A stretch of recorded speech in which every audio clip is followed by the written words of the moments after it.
But எதுக்காக இந்த ஒரு எக்ஸ்பிளேஷன் கிளாரிஃபிகேஷன் வீடியோ அப்படின்னா வந்து ஏன் குக் வித் கோமாலில பாதி எபிசோட்ல இருந்து நீங்க காணும் அப்படின்னு கேட்டவங்களுக்கு yes I am not part of cook with Comali any மோர்.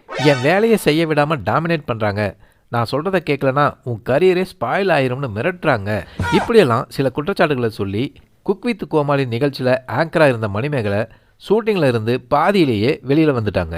உண்மையிலே அந்த செட்டில் என்ன நடந்துச்சு அப்படின்னு விசாரிச்சதுல நமக்கு கிடைச்ச தகவல்களை இந்த வீடியோவில் பார்க்கலாம். ஃபீமேல் ஆங்கர் இந்த நிகழ்ச்சியில் கண்டஸ்டண்டாக வந்திருக்கிற ஃபீமேல் ஆங்கர் தான் இப்படியெல்லாம் பண்ணுறாங்க அப்படின்னு நீளமாக சொல்கிறாங்க மணிமேகலை. இதுக்கு இவங்க பிரியங்கான்னு ஷார்ட்டாக பேரையே சொல்லிட்டு போயிருக்கலாம். வழக்கமாக குக் வித் கோமாளி நடத்தின 4 சீசன் நடத்தி முடித்த நிறுவனம் இப்போ சன் டிவிக்கு போயிட்டாங்க. இந்த 5வது சீசனை விஜய் டிவிக்கு புதுசாக ஒரு நிறுவனம் தான் நடத்தி கொடுத்துட்ருக்காங்க. அப்போவே சன் டிவிக்கு போயிடலாமா அப்படின்னு யோசித்த மணிமேகலையை உங்களுக்கு ஆங்கர் ரோல் தரோம் வாங்க அப்படின்னு சொல்லி தான் விஜய் டிவியில் கூப்பிட்ருக்காங்க.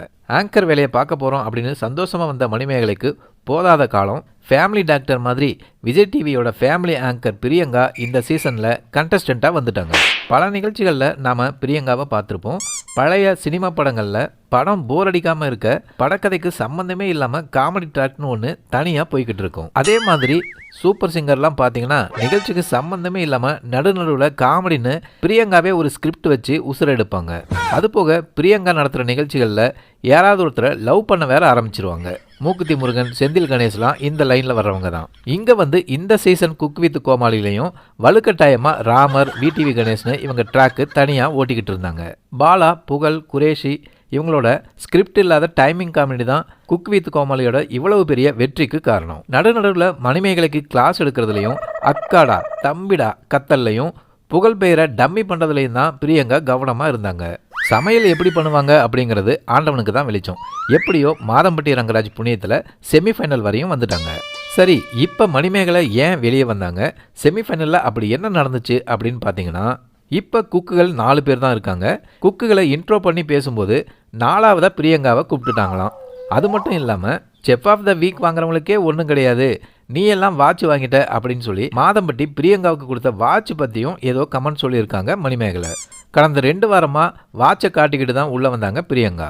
மணிமேகலையோட கமெண்ட்டில் காண்டான பிரியங்கா, உனக்கு ஆங்கரிங்கே தெரியாமல் நீ ஆங்கர் ஆகலையா, அது மாதிரி எனக்கு சமைக்கவே தெரியாமல் நான் குக் ஆகிட்டேன் அப்படிங்கிற மாதிரி மணிமேகலையை சீண்டி இருக்காங்க.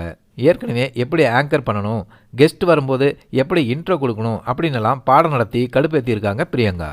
அவங்க கண்டஸ்டண்ட்டாக வந்த வேலையை மட்டும் பார்க்க சொல்லுங்கள், என்னோட வேலையில் தலையிட வேண்டாம்னு குக் வித் கோமாளி டீம் கிட்டையும் மணிமேகலை சொல்லியிருக்காங்க. ஏற்கனவே இந்த பிரச்சனை ஓடிக்கிட்டு இருந்தனால இதெல்லாம் சேர்த்து வச்சு பிரியங்காவுக்கும் மணிமேகலைக்கும் வார்த்தை போர் மூண்டிருக்கு. ஒரு கட்டத்தில் பிரியங்கா பிக்பாஸ் மோடுக்கு போய் மணிமேகலையை தரக்குறைவாக பேசவும் மணிமேகலையும் நீ எல்லாம் ஒரு ஆளாங்கிற ரேஞ்சுக்கு பேசி விட்டுருக்காங்க. கடைசியில் இவ எப்படி என்ன இப்படியெல்லாம் பேசலாம், மணிமேகலை என்கிட்ட மன்னிப்பு கேட்டே ஆகணும்னு பிரியங்கா குக் வித் கோமாளி டீமுக்கு செக் வைக்க டீமும் மணிமேகலை கிட்ட போய் நீ அவங்கக்கிட்ட மன்னிப்பு கேட்டு இல்லைனா உன் கேரியரே காலி ஆயிரும், மன்னிப்பு கேட்டுடா உனக்கு இன்னும் 4-5 ஷோ கூட கிடைக்கும் அப்படின்னு எல்லாம் பேச இவங்க கிட்ட மன்னிப்பு கேட்டு தான் எனக்கு ஷோ பண்ணணும்னு அவசியம் இல்லை அப்படின்னு சொல்லி கோபமாக மணிமேகலை வெளியில் வந்துட்டு இருக்காங்க. இன்னும் எத்தனை வருஷத்துக்கு பிரியங்காவை நம்பியே விஜய் டிவி இருப்பீங்க? புதுசாக ஆங்கரை கொண்டு வாங்க, இல்லைனா CWC மாதிரி ஒவ்வொன்றா உங்கள் கையை விட்டு போகும்னு தான் நாம் விஜய் டிவிக்கு சொல்ல வேண்டியிருக்கு.